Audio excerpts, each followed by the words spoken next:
नमस्कार बच्चों, मैं ओझा सर क्लास में आप सभी का मैं स्वागत करता हूं। आज क्लास 9 के लिए जो बच्चे झारखंड बोर्ड में पढ़ रहे हैं या जो सीबीएसई बोर्ड में हैं, उन बच्चों के दोनों जो बोर्ड के बच्चे हैं उन दोनों बच्चों के लिए उपयोगी है ये प्रैक्टिस सेट 2 क्लास 9 के लिए जो जारी है।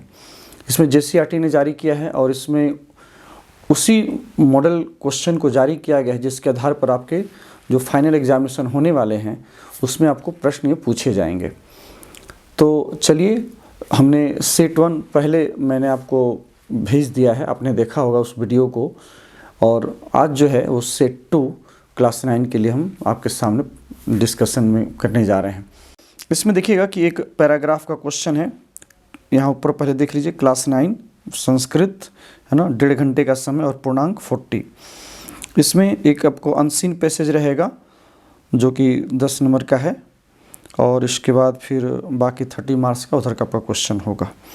तो इसमें पहले हम लोग एक पैराग्राफ को पढ़ लेते हैं। तो समाचार पत्रम वर्तमान युगस्य दर्पणम वर्तते, जन जागरणस्य सर्वश्रेष्ठम सर्वप्रियम सुलभम साधनम वर्तते, साधारण जनतायाः शिक्षकः वर्तते। कहता समाचार पत्र जो है, यहाँ से हम लोग यदि एक लाइन को देखते चलें, तो समाचार पत्रम वर्तमान युगस्य, समाचार पत्र जो है वर्तमान युग का दर्पण है, जन जागरण के सर्वश्रेष्ठ और सर्वप्रिय और आसानी से प्राप्त होने वाला सुलभ साधन भी है। साधारण जनता या शिक्षक वर्तते, और यही नहीं बल्कि साधारण जनता का तो ये शिक्षक का भी काम करता है। समाचार पत्र लोकतांत्रिक राष्ट्रीय जनशक्ति है। तो समाचार पत्र जो है वो लोकतांत्रिक राष्ट्र में जनशक्ति का ये चौथा स्तंभ भी कहा जाता है। ठीक है, स्वीकार किया गया है। अधुना समाचार पत्रम प्रातःकालीन अल्पाहार वर्तते। कहता समाचार पत्र जो है वास्तव में प्रातःकालीन का अल्पाहार के रूप में, जिस प्रकार से हम लोग सुबह उठने के साथ ही हम लोग अल्पाहार नाश्ता ब्रेकफास्ट लेते हैं, उसी तरह से समाचार पत्र भी उतना ही महत्वपूर्ण है। वही कहा कि अल्पाहार वर्तते। प्रातःकाले समाचार पत्रम न प्राप्य, कहता प्रातःकाल में समाचार पत्र नहीं प्राप्त करके जनाः व्याकुलाः जायन्ते, लोग जो है व्याकुल हो जाते हैं। समाचार पत्रे एव वसुधैव कुटुंबकस्य उद्घोषस्य कार्यान्वयन कृतम। कहता समाचार पत्र में ही वसुधा ही सभी का कुटुंब है, इस उद्घोष के कार्य को पूरा किया जाता है। संपूर्ण विश्व से समाचार, संपूर्ण विश्व के समाचार और समाचार पत्रों के द्वारा सामान्य जनता के प्रति प्राप्यन्ते। तथा संपूर्ण विश्व के समाचार और समाचार पत्रों के द्वारा सामान्य जनता के प्रति भी जो है वो प्राप्त किया जाता है समाचार पत्रों के माध्यम से ही। समाचार पत्रम राष्ट्रनेतॄणाम कटु आलोचनाम कृत्वा, कहता समाचार पत्र ही जो है न्यूज़पेपर आपका यही है जो राष्ट्र के नेताओं की कटु आलोचना करके और शासन के लिए जो है वो प्रहरी का काम करता है ना, गार्ड का काम करता है। एक तरह समझें तो प्रहरी वर्तते, एक प्रहरी है, सुरक्षा गार्ड है।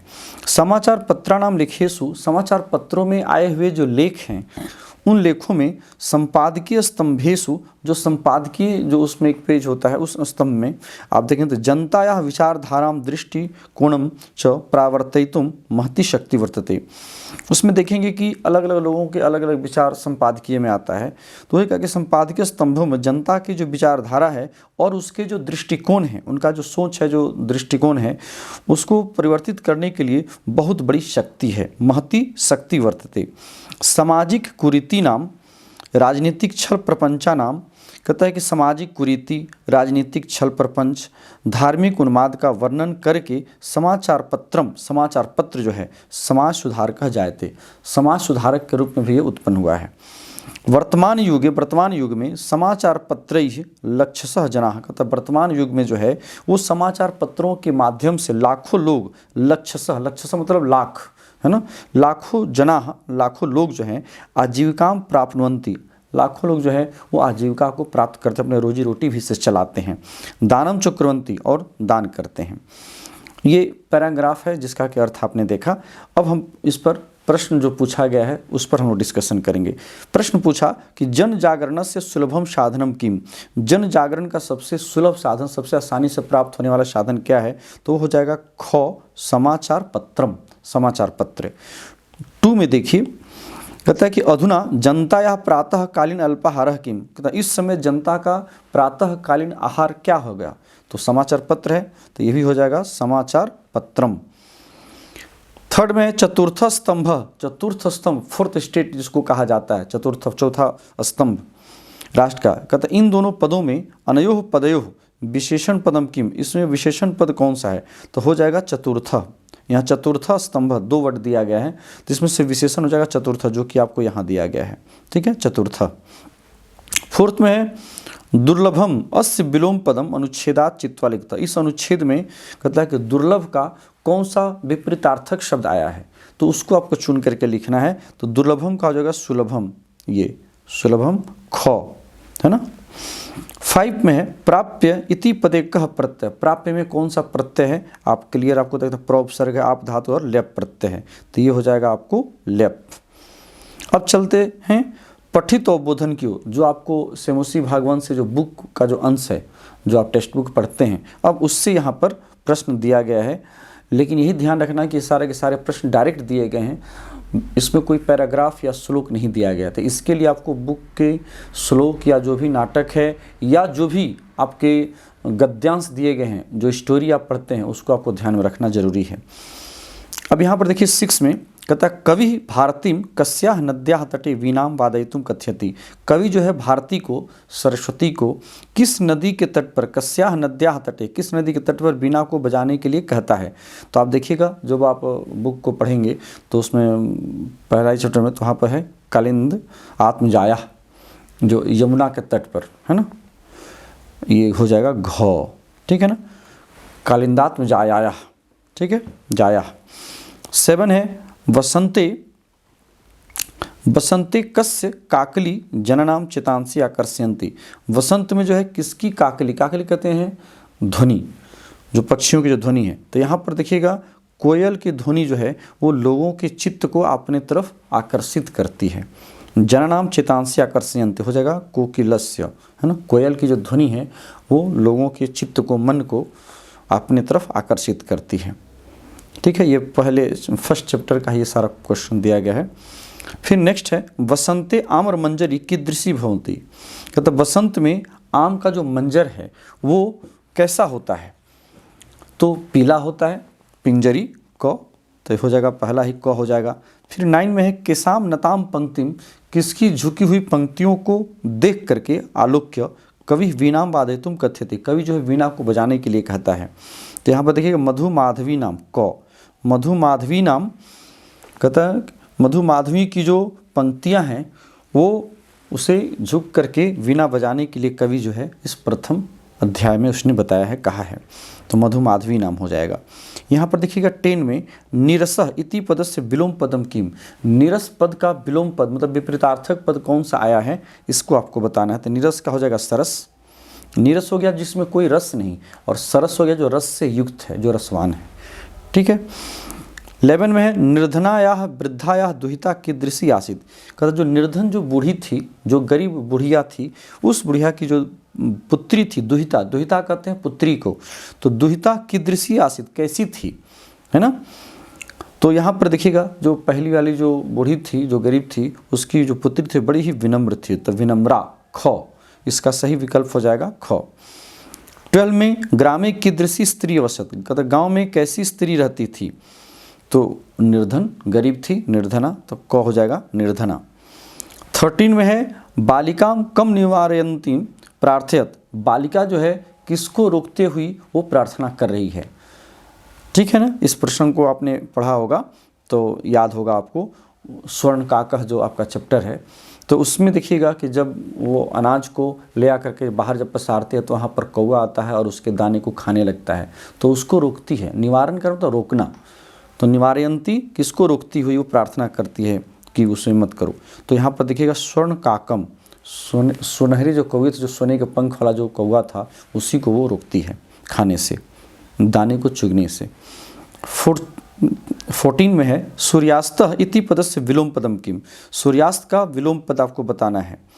तो सूर्यास्त मतलब जो सूर्य अस्त हो गया, और सूर्योदय जो सूर्य का उदय होना, तो ये हो जाएगा सूर्योदय। ठीक है। 15 है कृष्ण सर्पः कस्याः गिरे विलोकितः। कहता है काला सांप जो है किसके घर में देखा गया था। तो यहाँ पर देखिएगा जो घमंडी बालिका थी चूँकि कथा में आपने पढ़ा होगा स्वर्ण काकह में, तो दूसरी जो बालिका जो दोबारा जो जाती है उसके पास, तो गर्विता बालिकाया, ठीक है, जो गर्वित बालिका थी, जो घमंडी, जो अहंकारी बालिका थी, उसके घर में काले सांप को देखा गया था। जब वो बक्से को लेकर के अपने घर में आती है, जब कौवे के घर पर जाती है, फिर कौवे के द्वारा उसे बहुत बड़ा पेटी दिया जाता है और घर में ला करके जैसे खोलती है तो उस पेटी के अंदर जो है वो काला सांप निकलता है, दिखाई देता है। तो हो जाएगा गर्विता बालिकाया, घमंडी बालिका के घर में। 16 है मल्लिका का भी सब पूजार्थम गच्छति। मल्लिका जो है वो किसके साथ पूजा के लिए जाती है, ठीक है ना। तो यहाँ पर आप देखिएगा कि इसका सही आंसर हो जाएगा अपनी सखियों के साथ जाती है ना, पूजा के लिए अपने सखियों के साथ जाती है वो, तो हो जाएगा सखी भी स गौ। 17 है कुंभकार घटान किमर्थम रचति। कुंभकार जो है घड़ा को किस लिए बनाता है, तो यहाँ पर देखिएगा धन लिप्सया मनोरंजनार्थम जीविका हेतु किरणार्थम, तो जीविका के लिए, अपने जीविका को चलाने के लिए, रोजी रोटी को चलाने के लिए, तो हो जाएगा गौ, जीविका हेतु। उसमें एक श्लोक आया है, आप यदि देखेंगे गोदोहनम, ये तीसरा चैप्टर है आपका गोदोहनम, तो इस गोदोहनम चैप्टर से ये सारे के सारे प्रश्न ये वाले सभी लिए गए। जैसे मल्लिका का है, कुंभकार, जो कुम्हार जो था, जो घड़ा को बनाने का जो कार्य करता है, वो कुंभकार जो है वहाँ पर वो घड़ा बनाता है और कहता है कि मैं अपनी जीविका को चलाने के लिए मैं घड़े का निर्माण कर रहा हूँ, धन की लिप्सा से नहीं। 18 कालः अक्रियमाणस्य कार्यस्य किम पिबति। काल समय जो है वो न किए जाते हुए कार्य का वो क्या पी जाता है, तो देखिएगा यहाँ पर है जीवनम दुखम रसम भोजनम। रसम, रस को, रस से मतलब है आनंद का। जो काम आप समय पर नहीं करते हैं तो उस समय का जो मिलने वाला जो लाभ है या जो आनंद है, उसका फ़ायदा उस काल को, उस समय को मिल जाता है, आपको नहीं मिलता है यदि आप उचित समय पर कार्य को नहीं करते हैं। तो वही इसमें श्लोक था, उसी में था, देखिएगा रसम, ये गौ, इसका सही आंसर होगा आपका गौ। काला पिबति तद रसम, काल जो है उसके रस को पी लेता है ना। 19 है चंदन मल्लिका च कान आने तुम कुंभकारस्य गृहम अगच्छताम। कहता चंदन और मल्लिका जो है वो किसको लाने के लिए कुंभकार के घर जाती है, तो वहाँ देखिएगा घड़ों को लाने के लिए जाती है। जो कुम्हार था, वो घड़ा जो बना रहा था, क्योंकि दूध को रखना था उसमें, तो दूध को रखने के लिए वो कुम्हार के पास जाती है वो लोग घड़ा मांगने के लिए, तो घटान, घ आंसर। 20 में है चंदनस्य भार्या का आसित। चंदन की जो पत्नी थी, भार्या कहते हैं पत्नी को, उसकी पत्नी कौन थी, तो यहाँ पर सही इसका आंसर हो जाएगा मल्लिका। मल्लिका उसकी पत्नी थी, उसकी पत्नी का नाम मल्लिका था। अब चलिए खंड ग अनुप्रयुक्त व्याकरण। अनुप्रयुक्त व्याकरण में यदि आप देखिए, अब इसमें से आपको, जैसा कि आपको मैंने सेट वन में बताया था, वर्ण को अलग किया हुआ रहेगा और कई बार क्या होता है वर्णों को जुड़ा हुआ रहता है, उसको आपको अलग करना होता है। तो यहाँ पर देखिए जो पहला है 21 में क हलंत प्लस अ, क हलंत प्लस मूर्धन श आ, तो हो जाएगा कक्षा। इसका सही आंसर हो जाएगा घ, कक्षा। फिर है न हलंत ई निर्माण, यहाँ देखिएगा निर्माण, ख, इसका सही आंसर हो जाएगा, सही वर्णों का यदि जोड़ेंगे तो हो बन जाएगा निर्माण। उसी प्रकार से है विनम्रता, व ई न अ म हलंत र हलंत अ त आ, सबको जोड़ेंगे तो बन जाएगा विनम्रता 23 में। फिर यहाँ पर देखिए वर्णमाला आपको दी गई है, इससे आपको शब्दों को बनाना है, तो इसका सही आपको बनाना है कि वर्णमाला का सही इसका ऑप्शन कौन सा है, तो उसको आप यदि देखेंगे तो हो जाएगा ग, ये देखिए ग हो जाएगा। व हलंत जोड़ अ, व पूरा हो गया, फिर र ण अ म हलंत प्लस आ, ल हलंत प्लस आ, सबको जोड़िएगा तो हो जाएगा वर्णमाला, ये सही इसका आंसर होगा। इसी प्रकार चलिए 25 साप्ताहिक। साप्ताहिक का वर्ण विच्छेद क्या होगा, तो आप देखिएगा इसका सही आंसर हो जाएगा स हलंत प्लस आ, प हलंत प्लस त हलंत आ, ह हलंत ई और क हलंत प्लस अ, साप्ताहिक, घ हो जाएगा। फिर है देव इति शब्द सप्तमी द्विवचने, कहता कि देव का सप्तमी द्विवचन में क्या रूप हो जाएगा, तो हो जाएगा देवयो, क। इस प्रकार से लता, इसमें शब्द रूप आपको याद रखना होगा। यदि आपको शब्द रूप याद नहीं है तो आपको परेशानी होगी, इसलिए शब्द रूपों को आपको याद रखना होगा। लता का था लता शब्द से षष्ठी एकवचन है, षष्ठी एकवचन में क्या होगा तो हो जाएगा लतायाः गौ। इसी प्रकार से 28 राजन शब्द से प्रथमा बहुवचने तो राजानः, राजा रजानो रजानः, प्रथमा के बहुवचन में आपको प्रथमा के बहुवचन में रूप बताना है। फिर 29 में भू धातु प्रश्नपदी लोट लगा के प्रथम पुरुष के एक वचन में तो हो जाएगा भवतु। ध्यान रखें कि लोट लगा के प्रथम पुरुष एक वचन पूछ रहा है ना, तो हो जाएगा भवतु भवताम भवंतु, तो भू धातु है तो भू धातु का भवतु हो जाएगा। इसी प्रकार से 30 लभ धातु आत्मनेपदी वाला जो रूप चलता है, जैसे सेवते सेवते सेवंते, उस प्रकार से लभते लभेते लभंते। तो कहता है कि लट लगा के प्रथम पुरुष बहुवचन में तो लभंते, सही आंसर हो जाएगा इसका लभंते। अब चलिए ये 31, इसमें आपको क्या करना है, प्रकृति प्रत्यय को जोड़ना है और अलग करना है। तो यहाँ पर नेतव्यानी, तो नी धातु से तब्यत प्रत्यय लगा है, ठीक है ना, ये देखिए नी से तब्यत लग करके बन गया नेतव्यानी बहुवचन में। चूंकि पुस्तकानी बहुवचन में है इसलिए इसका ये विशेषण बन करके हो गया नेतव्यानी। अगर पुस्तकम रहता तो नेतव्यम बनता, नी जोड़ तब्यत नेतव्यम। अब चलिए 32 में आप देखिए मार्गे सफ उत्कारम क्री जोड़ क्षत्रि एकम विषधरम तो हो जाएगा कुर्वंतम ख। कुर्वंतम क्यों होगा, क्योंकि एकम विषधरम देखिए द्वितीया के एक वचन में है और उसका विशेषण बना है। तो क्षत्रि प्रत्यय से बनने वाले शब्द विशेषण होते हैं, इसलिए जो है विषधरम के चलते यहाँ पर कुर्वंतम हो गया।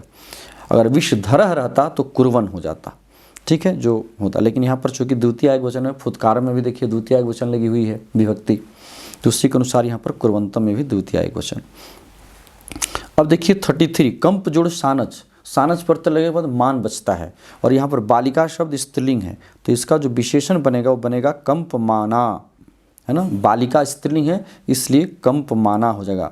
अगर बालकः रहता तो कंप माना ये होता, लेकिन चूंकि वो बालकः नहीं है, बालिका स्त्रीलिंग शब्द है इसलिए कंप माना हो जाएगा। 34 में कार्जम यथा कालम करणीयम, तो करणीयम में क्री जोड़ अनियर, ये देखिए क्री जोड़ अनियर, इसका घ जो आंसर है वो हो जाएगा। 35 में क्री जोड़ तुमुन, इसमें कोई रूप बदलता नहीं है, अव्यय पद बनता है तो हो जाएगा कर तुम क, है ना, कर तुम करने के लिए, क्री जोड़ तुमुन करने के लिए कर तुम, ठीक है। अब चलिए ये हम लोग 36 में, यहाँ पर आप देखिए संधि अथवा संधि विच्छेद करना है, जो संधि है उसको विच्छेद करना है, जो विच्छेद है उसको संधि करनी है। तो चंद्र जोड़ उदय चंद्रोदय, यहाँ देखिए घ, सही आंसर हो जाएगा चंद्रोदय, चंद्र जोड़ उदय चंद्रोदय, गुण संधि है। इसी प्रकार से रमेशः, रमेशः का हो जाएगा रमा जोड़ ईशः गौ, रमा जोड़ ईशा इति रमेशः, गुण संधि यहाँ भी है, आ के बाद ई को ए हो गया है ना। 38 है पावनम, पावनम औ को आव होता है अयादि संधि में तो हो जाएगा पौ जोड़ अनम पावनम, ये ख, सही आंसर हो जाएगा आपको ख, ठीक है। औ को आओ अयादि एचो अवय आवह, ये सूत्र है। जिन बच्चों ने हमारे वीडियो को यदि आप देखेंगे जो मैंने शुरू में बनाया है उसमें संधि मैंने काफ़ी विस्तार से बताया है, सभी संधियों की उसमें हमने चर्चा किया है, तो आप ज़रूर उसे देखें और उससे काफ़ी आपको फ़ायदा मिलेगा। व्याकरण के कोई भी ऐसा पार्ट नहीं है जो कि मेरे चैनल पर उपलब्ध नहीं है, इसलिए आप उसको देखते रहें। फिर 39 में है सन्मतिम, ये आपको हलंत संधि का है तो सत्य जोड़ मतिम, यहाँ पर क हो जाएगा, सत्य जोड़ मतिम सन्मतिम। यहाँ पर देखिएगा बाद में म जो है अनुनासिक वर्ण है, हर एक वर्ग का जो पांचवा वर्ण होता है अनुनासिक होता है, इसीलिए तो जो है अपने अनुनासिक में चेंज हो गया, तो त थ द ध न दंत न, तो इसीलिए यहाँ पर सन्मति में न जो देख रहे हैं यहाँ पर, ये सन्मति में न ये दंत न हो गया है। और 40 में स्वागतम, तो सु जोड़ आगतम इति स्वागतम, ये यन संधि का उदाहरण है, इको यनची जो सूत्र है, तो वहाँ पर उ को आपको जो है व में बदल जाता है, जो यहाँ पर देख रहे हैं पर स्वागतम में जो व हुआ है सहलंत हो गया, उ को व हो गया तो हो गया, और आ आगे आया है तो आ हो गया तो आगतम, तो सु जोड़ागतम स्वागतम इति स्वागतम। तो इस प्रकार से आप देखेंगे कि ये आपका चैप्टर यहीं पर कंप्लीट होता है। क्लास 9 के लिए जो सेट 2, ये सेट 2 है, इन दोनों सेट को यदि आप करते हैं तो आप, हमें लगता है कि किसी बच्चों को कोई प्रॉब्लम नहीं होगा। पूरी की पूरी तरह से इसी मॉडल पर आपको बोर्ड में क्वेश्चन आपको रहेंगे, फाइनल एग्ज़ाम में रहेंगे। आप पूरी तरह से आप तैयारी कीजिए, हमारी शुभकामना आपके साथ है। आपका यदि इस पैटर्न पर पूरी तरह अच्छी तरह से तैयारी करते हैं तो पूरा विश्वास के साथ मैं आपको बता सकता हूं कि आप पूरे 40 में 40 मार्क्स आप ला सकते हैं। चलिए इन्हीं शब्दों के साथ इस क्लास को हम यहीं विराम देते हैं। जिन बच्चों ने अभी तक हमारे चैनल को सब्सक्राइब नहीं किया है, आपसे निवेदन है कि आप चैनल को सब्सक्राइब करें, अपने बच्चों में शेयर करें, लाइक करें। बहुत बहुत धन्यवाद। Thank you.